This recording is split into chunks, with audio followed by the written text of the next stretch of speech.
জনগণ যদি সংস্কারের পক্ষে রায় দেয়, তাহলে পরবর্তীতে আসন্ন নির্বাচনে যে সংসদটা গঠিত হবে সেই সংসদ এই জনরায়ের বাইরে যেতে পারবে না। এটা এখনই আলোচনার জন্য অগ্রাধিকার কেন হলো আমি বুঝতে পারছি না। আগে তো অগ্রাধিকার হবে জুলাই সনদ বাস্তবায়নের প্রক্রিয়াটা সমাপ্ত হবে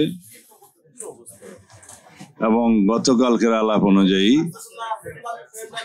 জনগণের সম্মতির জন্য, সার্বভৌম এখতিয়ারের সম্মতির জন্য সেটা জুলাই সনদের পক্ষে অথবা বিপক্ষে জনগণের কাছে আমরা যাব। এটা মোটামুটি একটা সমাধানের প্রায় চূড়ান্ত পর্যায়ে আমরা আছি। বাংলাদেশের একমাত্র স্মার্ট সিটি বসুন্ধরা এখন আরো নিরাপদ, আধুনিকতায় আরো এক ধাপ এগিয়ে। তো এখানে একটা চ্যালেঞ্জ আছে, নির্বাচনের চ্যালেঞ্জ তার উপরে।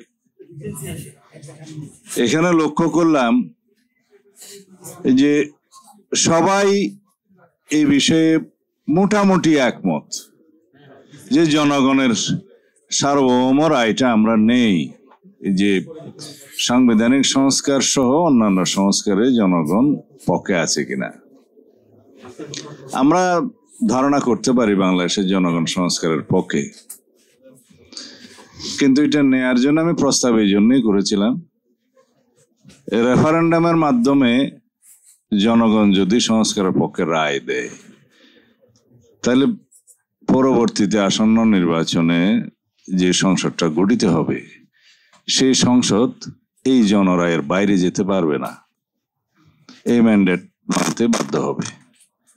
আদারওয়াইজ সংসদে যারাই মেজরিটি থাকবে অথবা 2/3 মেজরিটির মাধ্যমে সেই সংসদের ইচ্ছা অনুযায়ী সংবিধান সংশোধন হবে।